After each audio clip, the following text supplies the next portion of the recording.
বিসমিল্লাহির রহমানির রহিম। প্রিয় শিক্ষার্থীবৃন্দ, অনলাইন ক্লাসে তোমাদেরকে স্বাগতম। আশা করি তোমরা ভালো আছো, আমিও ভালো আছি। তো আমরা আজকে তোমাদের একটা গুরুত্বপূর্ণ বিষয় নিয়ে আলোচনা করব, যেটা আমরা সি প্রোগ্রামের মাধ্যমে বৃত্তের ক্ষেত্রফল কিভাবে নির্ণয় করতে হয় আমি তোমাদেরকে সেটা দেখাবো। তো সবাই তোমরা খাতা কলম বই নিয়ে প্রস্তুত থাকো, আমরা এখনই ক্লাস শুরু। প্রিয় শিক্ষার্থীবৃন্দ, আমি প্রথমে আমার পরিচয় দিয়ে নিচ্ছি। আমি আবু নাসিম মামুনুল্লাহ, প্রভাষক, তথ্য যোগাযোগ প্রযুক্তি, সোমপাড়া কলেজ, চাটখিল, নোয়াখালী। পাঠ পরিচিতিতে দেখো, আমরা একাদশ ও দ্বাদশ শ্রেণীর তথ্য যোগাযোগ প্রযুক্তির পঞ্চম অধ্যায়ের বৃত্তের ক্ষেত্রফল নির্ণয়ের জন্য সি প্রোগ্রাম, এটা নিয়ে আলোচনা করব। তো দেখা এখানে একটা প্রোগ্রাম দেখতে পাচ্ছি আমরা। প্রোগ্রাম এটা চিত্র দুটি কিসের ইঙ্গিত বহন করছে? একটা সি প্রোগ্রাম। তাহলে এবারে আজকে আমাদের পাঠ হচ্ছে বৃত্তের ক্ষেত্রফল নির্ণয়ের জন্য সি ভাষায় প্রোগ্রাম নির্ণয়। বৃত্তের ক্ষেত্রফল নির্ণয়ের জন্য সি ভাষায় প্রোগ্রাম নির্ণয়।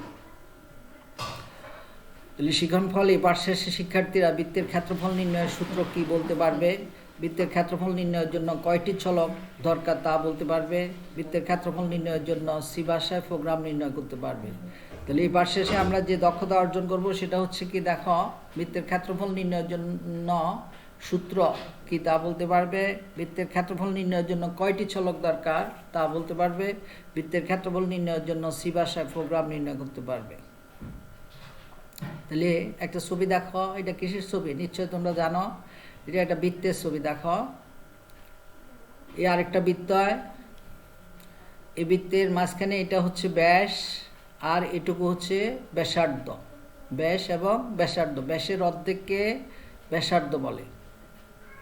তাহলে বলতে পারো যে কিসের ছবি এগুলা? বৃত্তের ছবি। বলতে পারো যে বৃত্তের ক্ষেত্রফল নির্ণয়ের সূত্র কি বলতে পারবা তোমরা? তাহলে দেখো আমি বলে দিচ্ছি, বৃত্তের ক্ষেত্রফলের সূত্র হচ্ছে পাই আর স্কোয়ার। পাই আর স্কোয়ার, আরটা হলো রেডিয়াস, তার মানে ব্যাসার্ধ, আর পায়ের মান তো তোমরা জানোই 3.1416।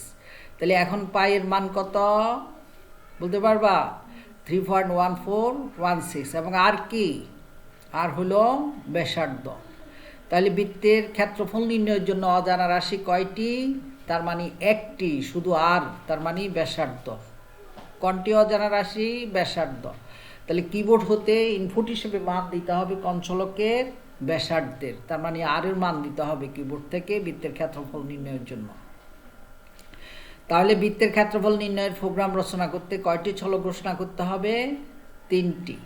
তার মানে কি কি সম্ভাব্য কি চলক ঘোষণা করতে হবে? দেখো, পাই ক্ষেত্রফলের জন্য এরিয়া, এরিয়া মানে ক্ষেত্রফল, এবং ব্যাসার্ধের জন্য আর, তার মানে 3টি চলক ঘোষণা করতে হবে। একটা হলো পাই ক্ষেত্রফলের জন্য এরিয়া, ব্যাসার্ধের জন্য আর।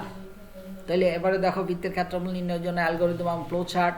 তোমরা সি প্রোগ্রামিং নির্ণয় করার জন্য আগে অ্যালগরিদম তৈরি করতে হবে, এরপরে ফ্লো চার্ট, এরপরে সি ভাষায় প্রোগ্রাম নির্ণয় করতে পারবে।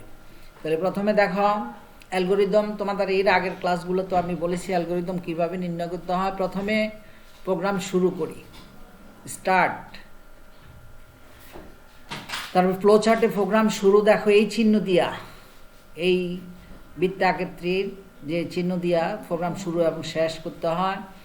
এরপরে 2 নম্বর ধাপে দেখো, স্টেপ 2তে আছে ইনপুট হিসেবে রেডিয়াসের মান গ্রহণ করি। ইনপুট হিসেবে রেডিয়াসের মান গ্রহণ করি, ওই যে আর এর মান, রেডিয়াস মানে আর, ইনপুট হিসেবে আর এর মান গ্রহণ করি। এখানে দেখো সামান্তরিক হিসেবে যে চিত্রটা দেওয়া আছে, এটা দিয়ে আমরা, এই চিত্রটা দিয়ে আমরা ইনপুট গ্রহণ করি। ইনপুট হিসেবে আর এর মান গ্রহণ করতেছি। 3য় নাম্বার ধাপ এরিয়া।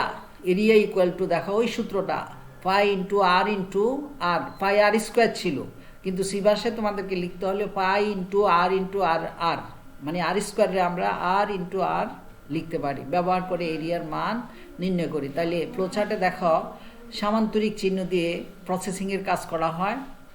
তাহলে ইনপুট, মান গ্রহণ, এরপরে প্রসেস, এরিয়া, পাই ইন্টু আর নির্ণয়। এরপরে 4 নম্বর ধাপে দেখো এরিয়ার মান ছাপাই, অর্থাৎ এরিয়ার মান, প্রিন্ট এরিয়া। এরিয়ার মান ছাপাইতে হবে। লাস্ট যে দাবটা প্রোগ্রাম শেষ করি, প্রোগ্রাম শেষ করার জন্য ওই যে শুরুতে যে চিহ্ন ছিল শেষও একই রকম চিহ্ন। তার মানে আমরা বৃত্তের ক্ষেত্রফল নির্ণয় করার জন্য অ্যালগরিদম এবং ফ্লো চার্টটা জেনে নিলাম। আমি আবার বলছি, দেখো প্রোগ্রাম ধাপ 1-এ প্রোগ্রাম শুরু করি, ধাপ 2-তে ইনপুট হিসেবে রেডিয়াসের মান গ্রহণ করি, 3 নম্বর ধাপে হচ্ছে area equal to phi into R, তার মানে ফাই আর স্কোয়ার ব্যবহার করে এরিয়ার মান নির্ণয় করি। ধাপ 4 এরিয়ার মান ছাপাই, তার মানে ফ্রন্ট এরিয়া। 5 নম্বরে প্রোগ্রাম শেষ করি, ফ্লো চার্টে প্রোগ্রাম শুরু করলাম এভাবে, ইনপুট হিসেবে আর এর মান গ্রহণ করি, প্রসেসিংয়ের চিহ্ন দেখাও, আয়তক্ষেত্র দিয়া ফাই ইন্টু আর নির্ণয়, এরিয়া, এরপর প্রোগ্রাম শেষ করি। সি ভাষায় কিওয়ার্ড হচ্ছে scanf, area equal to phi into r, আর কিওয়ার্ড আরেকটা হচ্ছে কি প্রিন্টএফ। তাহলে 3টা কিওয়ার্ড আমরা এখানে পেলাম। স্ক্যানএফ একটা ফাংশন, এই ফাংশন দ্বারা কিবোর্ড থেকে যে মান দিতে হয় স্ক্যানএফের সাহায্যে আমরা সেই মান দিয়ে থাকি। এরিয়া, তার মানে এখানে এরিয়া মানে কি বৃত্তের ক্ষেত্রফল, আর প্রিন্টএফ আরেকটা ইনপুট আউটপুট ফাংশন এটা। তাহলে এবারে দেখো ফ্লোচার্টের সাথে, তাইলে আমি তোমাদের বলছিলাম কি অ্যালগরিদমের পরে ফ্লোচার্ট তৈরি করতে হবে, ফ্লোচার্টের পরে সি প্রোগ্রাম। দেখো এই ফ্লোচার্টের পরে আমরা সি প্রোগ্রাম কীভাবে তৈরি করতেছি। প্রোগ্রাম শুরু মেইন, তারপরে সেকেন্ড ব্র্যাকেট দিয়ে প্রোগ্রাম শুরু করতে হবে। ইনপুট আর এর মান দেখো, ফ্লোট আমরা ভেরিয়েবল ঘোষণা করলাম। ফ্লোট যেহেতু ভগ্নাংশ মান আছে এখানে, ভগ্নাংশ মান থাকলে তোমরা অবশ্যই ডাটা টাইপটা ফ্লোট হিসেবে ঘোষণা করতে পারো, ডিক্লেয়ার করতে পারো। ফাই ইকুয়াল টু 3.1416 এরিয়া, তারপরে আর 3টা মান, আমাদের 3টা মান ঘোষণা করতে হবে। একটা হলো ফাই, এরিয়া, আর, এরপরে স্ক্যানএফ আমি বলছিলাম পার্সেন্টেজ এফ ইনভার্টেড কমা শেষ অ্যান্ড আর, এখানে আর এর মানটা আমরা কিবোর্ড থেকে গ্রহণ করব। স্ক্যানএফের সাহায্যে আমরা এই ফাংশনের সাহায্যে আমরা কিবোর্ড থেকে মান গ্রহণ করে থাকি এবং আর এর মানটা কিবোর্ড থেকে নেব। এরপরে এরিয়া ইকুয়াল টু দেখো ফ্লোচার্টের সাথে এটার মেল, এরিয়া ইকুয়াল টু দেখো ফাই ইন্টু আর, আর সবশেষে সব সি প্রোগ্রামে খেয়াল রাখবা, দেখো প্রত্যেকটা লাইনের শেষে সেমিকোলন আছেই, সেমিকোলন না দিলে কিন্তু প্রোগ্রাম রান করবে না। এরপরে দেখো প্রিন্ট এরিয়া, প্রিন্ট পার্সেন্টেজ, তারপর 2f ইনভার্টেড কমা শেষ, এখানে দেখো 2f মানে দশমের পরে 2 ঘর পর্যন্ত থাকবে, অর্থাৎ এরিয়ার যে আমরা যে প্রিন্ট করব বা ছাপাবো যে মানটা পাবো এটা দশমের পরে 2 ঘর পর্যন্ত রাখবো। এরপরে এরিয়ার মানটাই আমরা প্রিন্ট হিসেবে চাচ্ছি। এরপরে প্রোগ্রাম শেষ, সেকেন্ড ব্র্যাকেট দিয়ে শেষ করে দিলাম। তাহলে দেখো সি ভাষায় প্রোগ্রাম কোড কীভাবে, মেইন একটা ফাংশন অবশ্যই সেটা দিয়েই শুরু করতে হয়, সেকেন্ড ব্র্যাকেট, এরপরে ফ্লোট ভেরিয়েবল ঘোষণা করলাম আমরা 3টা, ফাই, এরিয়া, আর স্ক্যানএফ ইনপুট নিব আমরা কিবোর্ড থেকে আর এর মান, এরিয়া ইকুয়াল টু এরিয়া সূত্রটা এটা প্রসেস, প্রিন্টএফ 2f এরিয়া, আমরা এরিয়ার মানটা ফলাফল হিসেবে চাচ্ছি। এরপরে সেকেন্ড ব্র্যাকেট দিয়া প্রোগ্রাম শেষ করা হলো। এরপরে দেখো উক্ত প্রোগ্রামটি প্রিন্টএফ এবং স্ক্যানএফ ফাংশনের হেডার ফাইল মেইন ফাংশনের উপর যোগ করতে হয়। হেডার ফাইল, এই মেইন ফাংশনের উপরে আরেকটা ফাইল ঘোষণা করতে তোমার যোগ করতে হবে, সেটা হলো #include stdio.h। দেখো #include stdio.h, এটা প্রিন্টএফ এবং স্ক্যানএফ ফাংশনের জন্য হেডার ফাইল, অর্থাৎ এইখানে এই ফাইলের ভিতরে প্রিন্টএফ এবং স্ক্যানএফ এই ফাংশনগুলো আছে, এই জন্যই #include stdio.h এই ফাংশন, এই ফাইলটা লাগবেই। এটা যদি যুক্ত না করো তাহলে প্রোগ্রাম রান করবে না। এরপরে #include stdio, এই যে আগের যে প্রোগ্রামটা আমরা এইভাবে লিখলাম, এটাতে লিখলে তোমার যে এই কিবোর্ড থেকে মান দিবা এটার আগে কোনো লেখা থাকবে না, এই জন্য এটা অনেক সময় বোঝা যায় না। উক্ত প্রোগ্রামটি নির্বাহ করলে সাদা স্ক্রিনের সামনে পাবে, ফলে ইউজার কি করতে হবে তা বুঝতে পারে না। তাই উক্ত প্রোগ্রামকে পাশের মতো অর্থাৎ লিখলে ইন্টারেক্টিভ হয়, অর্থাৎ বুঝতে সুবিধা হয়। দেখো এই জিনিসটা, এই প্রোগ্রামটা আর এই প্রোগ্রামটা একই, এটাও বৃত্তের ক্ষেত্রফল, এটাও বৃত্তের, এটা রান করলেও ফল আসবে, এটাতে রান করলেও ফল আসবে। তো একটু পার্থক্য দেখো, আমরা এই ফ্লোটের পরে স্ক্যানএফ ছিল আর এখানে ফ্লোটের পরে প্রিন্টএফ দিলাম, তাহলে কি হলো, enter the radius of the circle, অর্থাৎ এখানে সার্কেলের যে মানটা আর এর যে মানটা দিব এই লেখাটা ওইখানে থাকবে, এইটার লেখাটা আসলে আমরা আর এর মানটা দিতে পারবো। আর এটা রান করলে এটাও রান হয়ে যাবে, তবে এখানে কোনো লেখা আসবে না। এই এরপরে দেখো প্রিন্টএফ, এখানে লাস্টে এখানে area of circle equal to এটা কার এরিয়া পাচ্ছি, এটা এখানে নাই, কিন্তু এটা সহ দিলে আরেকটু বুঝতে সুবিধা হয়। তার মানে এরিয়া অফ সার্কেল অর্থাৎ বৃত্তের ক্ষেত্রফল আমরা পেলাম এত। এই একটু খেয়াল রাখবা। তাহলে প্রোগ্রামটি মোড অফ অ্যাকশন দেখো, এই যে আমরা করলাম, এই যে পাই ঘোষণা করলাম, অ্যাড্রেস পাইয়ের এই যে এরিয়া অ্যাড্রেস মেমোরিতে, এই যে সিপির ভিতরে যে মেমোরি আছে মেমোরিতে জায়গা করে নিচ্ছে। এটা আমরা যে ডাটাগুলো ঘোষণা করব, যে ভেরিয়েবলটা ঘোষণা করব, এটার জন্য মেমোরিতে জায়গা হয়ে যায় এই পাই হিসাবে, এরিয়া হিসেবে, আর হিসেবে। এই এরপরে দেখো enter the radius of circle, অর্থাৎ এন্টার এই যে আমরা আর এর মান দিতে হবে, enter the radius of circle. স্ক্যানএফের সাহায্যে আমরা যে মান দেব সেটা হচ্ছে 3 দিলাম। আর এর মানটা কত দিলাম? 3 দিলাম। এই যে এখানে স্ক্যানএফের সাহায্যে আমরা কিবোর্ডের সাহায্যে আমরা এই 3 মান দিলাম। এরপরে 5 = 3.1416, ওই যে ওইখানে আছে। এরপরে দেখো এরিয়া ইকুয়াল টু ওই যে সূত্রটা, তাইলে আমরা রেজাল্ট পাবো কত, এই যে 5 × r দ্বারা আমরা এটা গুণ করলে আমরা পাবো 28.26। এই তাহলে এরিয়া অফ সার্কেল, এরিয়া, এরপরে দেখো এরিয়া অফ সার্কেল আমরা এই রেজাল্টটা পাবো। এই তাহলে দেখতে পাইতেছ। এরপরে দেখো কিভাবে আমরা কম্পিউটারে এই সি প্রোগ্রামটা রান করব, এখন তোমাদের আমি দেখাচ্ছি। সেটা দেখো, তোমরা এই যে কম্পিউটার অন করলে এরকম একটা স্ক্রিন পাবে। এখানে স্ক্রিনের নিচে দেখো উইন্ডো প্রোগ্রামটি চালু হয়ে যাবে। এরপরে নিচের স্ক্রিনে স্টার্ট বাটনে ক্লিক করতে হবে। এই যে এখানে দেখো স্টার্ট বাটনে ক্লিক করলে আমরা এরকম পাবো, এখানে অল প্রোগ্রাম বা অল অ্যাপস, অর্থাৎ উইন্ডোজ 10-এ অল অ্যাপস দেখাবে, আর উইন্ডোজ 7-এর মধ্যে অল প্রোগ্রামের ভিতরে আমরা যদি ক্লিক করি তাহলে দেখো, তাহলে পাশের মতো করে দেখাবে। এখানে টার্বো C++, টার্বো C++ 4.5 এই প্রোগ্রামটা আমরা, এই সফটওয়্যারটা লাগবে আমাদের সি প্রোগ্রামিং করতে হলে। এরপরে টার্বো C++ এর উপর ক্লিক করতে হবে, তাহলে টার্বো C++ মেনুস্থ সকল প্রোগ্রাম প্রদর্শিত হবে এখানে। এরপরে এখন আবার টার্বো C++ এর মধ্যে আবার ডাবল ক্লিক করতে হবে, তাহলে এই রূপভাবে আমরা একটা এডিটর পাবো প্রোগ্রাম লেখার জন্য।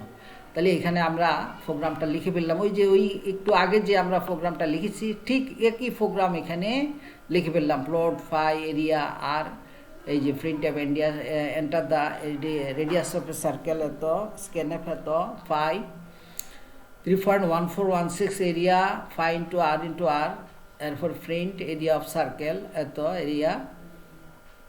দেখো এরপরে এই যে প্রোগ্রামটা লেখার পরে এই ফাইলটাকে আমরা সেভ করে রাখতে হবে, অবশ্যই সংরক্ষণ করে রাখতে হবে। দেখো প্রথমে ফাইল মেনুর উপরে ক্লিক করতে হবে, মেনু প্রদর্শিত হবে ফাইল মেনুর উপরে।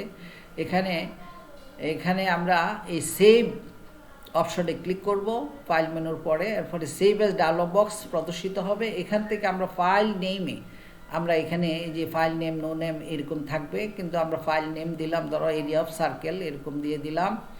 সেভ জায়গাটি নির্ধারণ করতে দিতে পারি সি ড্রাইভে, অর্থাৎ কোন ড্রাইভে এই ফাইলটা সেভ হবে। তাহলে আমরা বলে দিলাম যে এটা সি ড্রাইভে প্রদর্শিত হবে, এই যে এখানে। তারপরে এবারে ডায়লগ বক্সের বাটনে ওকে বাটনে ক্লিক করতে হবে। এই যে ওকে বাটনে ক্লিক করলেই আমরা এরকম ফলে ফাইলটি সি ড্রাইভে এই ফাইলটা সংরক্ষিত হবে। এরপরে ফাইলটা এক্সিকিউট বা নির্বাহ করে দেখো এরকম ফাইলটা আমরা। এরপরে এটা যখন আবার ওপেন করব তাইলে আমরা এরকম পাবো। এরপর ডিবাগ, দেখো এই ডিবাগ মেনুতে ক্লিক করব। ডিবাগ মেনুতে ক্লিক করার পরে আমরা রান পাবো। রানের উপর ক্লিক করি, তাহলে ইনপুট দেওয়ার জন্য এডিটর আসবে এবং ব্যাসার্ধ টাইপ করি।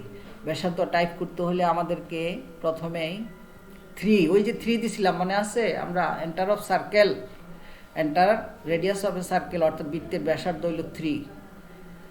তাহলে আমাদের এরিয়া অফ সার্কেল হয়ে যাব, আমরা এন্টার ছাপলে এর যে 28.2743999, ওই যে আমরা 2f দিছিলাম, 0.2f দেওয়াতে 2 ঘর রাখছিলাম এখানে। এই এরপরে দেখো প্রিয় ছাত্রছাত্রীবৃন্দ, আমরা এতক্ষণ যে ক্লাসটা করলাম অর্থাৎ বৃত্তের ক্ষেত্রফল নির্ণয় করার জন্য, এখন তোমাদের জন্য কিছু কাজ নিয়ে আসলাম। দেখো ফরম্যাটেড ইনপুট ফাংশন কোনটি, দেখো তো আমরা একে একে দেখি। Ports, formatted input function, scanf, port 4, printf. এই ফরম্যাটেড ইনপুট ফাংশন হচ্ছে প্রিন্টএফ।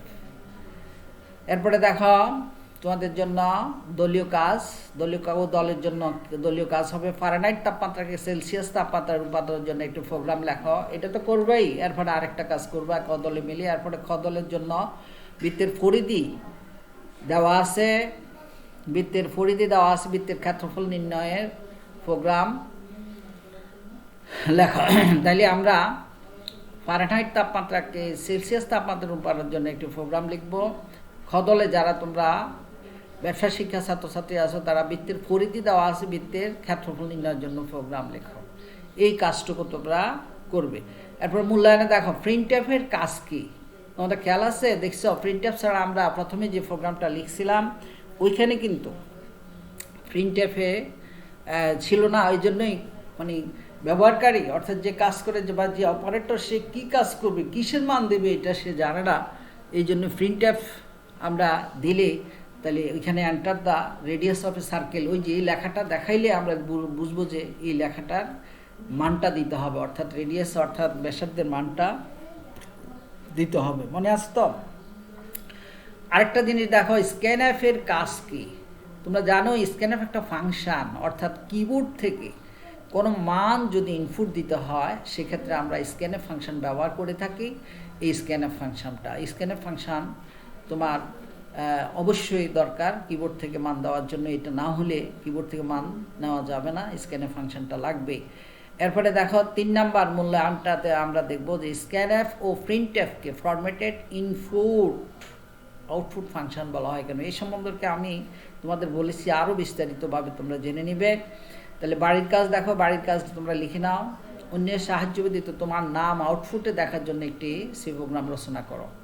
অন্যের সাহায্য ব্যতীত তোমার নাম আউটপুট দেখার জন্য একটি প্রোগ্রাম রচনা করে আসবে। তো প্রিয় শিক্ষার্থীবৃন্দ, আজকে আমরা সি প্রোগ্রামে বৃত্তের ক্ষেত্রফল নির্ণয় করার জন্য তোমাদেরকে অনেক তথ্য দিয়েছি। আশা করি তোমরা বুঝতে পেরেছ। আমরা প্রথমে দেখেছি যে বৃত্তের ক্ষেত্রফল কী ছিল। বৃত্তের ক্ষেত্রফলের কথা মনে আছে? বৃত্তের ক্ষেত্রফল হচ্ছে পাই আর স্কোয়ার। আরটা হইল কি? রেডিয়াস। অজানা রাশি আমাদের একটা হইল আর, সেটা হচ্ছে তোমার রেডিয়াস, ব্যাসার্ধ। বৃত্তের ক্ষেত্রফল নির্ণয় করার জন্য ব্যাসার্ধ হইলে আমাদের বৃত্তের ক্ষেত্রফল নির্ণয় করতে পারবে। এবং ফাইয়ের মান তো আমরা এটা জানি সবসময়, এটা নির্দিষ্ট 3.1416। তো এভাবে আমরা বৃত্তের ক্ষেত্রফল নির্ণয় করে তোমরা প্রোগ্রাম যে দেখাইলাম এটা বারবার প্র্যাকটিস করবে, তাহলে তোমরা দেখবা সি প্রোগ্রাম তৈরি করতে পারবে একদম সহজে। তো প্রিয় শিক্ষার্থীবৃন্দ, সবাই ভালো থাকো, সুস্থ থাকো, সবাই বাড়িতে অবস্থান করব, সবাই মাস্ক পরিধান করে এবং স্বাস্থ্যবিধি মেনে চলাফেরা করবে অবশ্যই। তো তোমরা কলেজ খোলা হলে তোমাদের সাথে আমার দেখা হবে আশা করি। তো এই পর্যন্ত সবাইকে ধন্যবাদ জানিয়ে আমি আমার ক্লাস এখানে শেষ করলাম। সবাইকে ধন্যবাদ।